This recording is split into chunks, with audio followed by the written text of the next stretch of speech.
How thought force can aid you. A lesson from the book Personal Magnetism and Psychic Influence by William Walker Atkinson. I am addressing you upon the supposition that you are desirous of developing the forces within you for the purpose of attaining success. Success in life depends very materially upon the possession of the quality of attracting and influencing our fellow men. No matter what other qualities you may possess, you are handicapped by a lack of that subtle force which we are in the habit of calling personal magnetism. Look around you and you will see that nearly every man who has arrived is possessed of the ability to attract, persuade, influence, or control his fellows.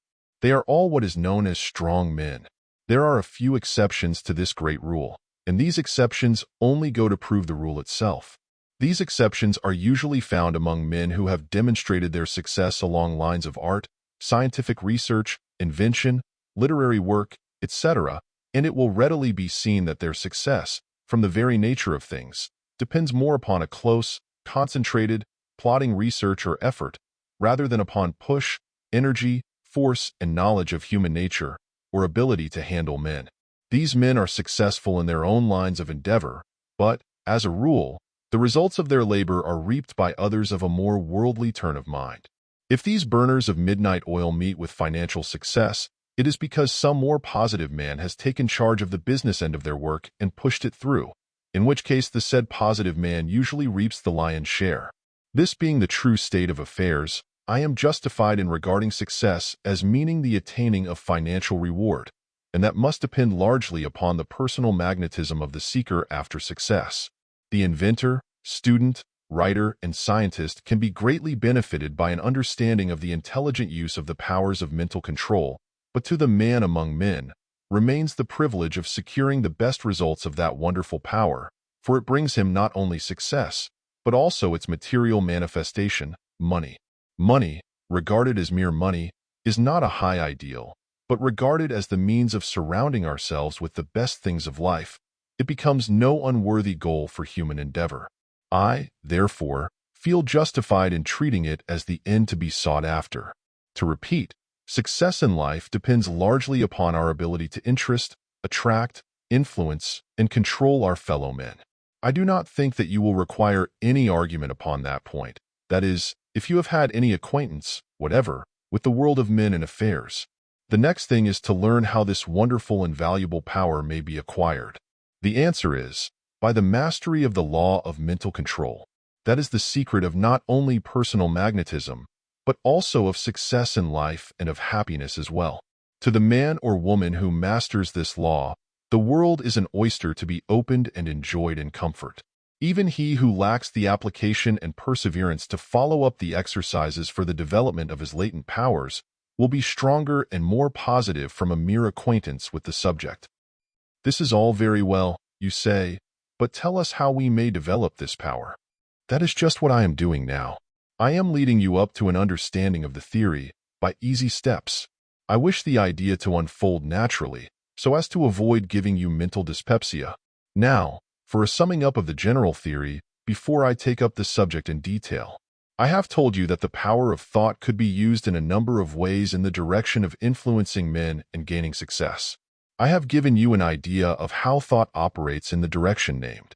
Before proceeding to our next lesson, I think it well to again call your attention to the several different ways in which thought can aid you in attaining success through the influencing of men.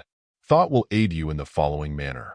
By the use of your positive thought force in the direction of directly influencing men in person, through the law of suggestion. By this I mean that you will be able to interest men in your schemes and plans, enlist their aid, secure their patronage, and influence them generally.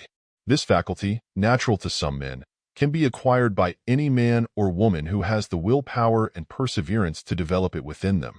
Most students of the subject are desirous of acquiring knowledge of this branch of mental control before the other phases of the subject, and I, therefore, will take it up in my next lesson. By the power of direct thought vibrations set in motion by your mind, which will exert a powerful effect upon the minds of others, unless they understand the secret of guarding against these forces and rendering themselves positive to others. An understanding of this law will also enable you to present a positive mental attitude toward the thought waves emanating from the minds of others. By the power of the adductive qualities of thought, which works upon the theory of like attracts like. By holding certain thoughts constantly in your mind, you attract to you thoughts and influences of like nature, from the great body of thought surrounding us, unseen, but all-powerful. This power is one of the strongest forces in nature, and if properly used will attract assistance from the most unexpected quarters. Thoughts are things, and possess a wonderful power of attracting to themselves other thought waves of the same vibratory pitch and quality. By the power of thought in shaping your character and temperament to meet the requirements of your organization, you lack certain qualities needful for your success. You know it as well, if not better, than anyone else, but you have been deluded by a belief that these shortcomings were a part of you, and that the leopard cannot change his spots. To you, the study of the law of mental control comes as a mighty ally, for you can overcome these deficiencies and can acquire new characteristics and qualities, as well as learning how to strengthen those which you have already. I will endeavor to start you upon the right road by this series of lessons. I will point out the way for you, but you must do the work yourself.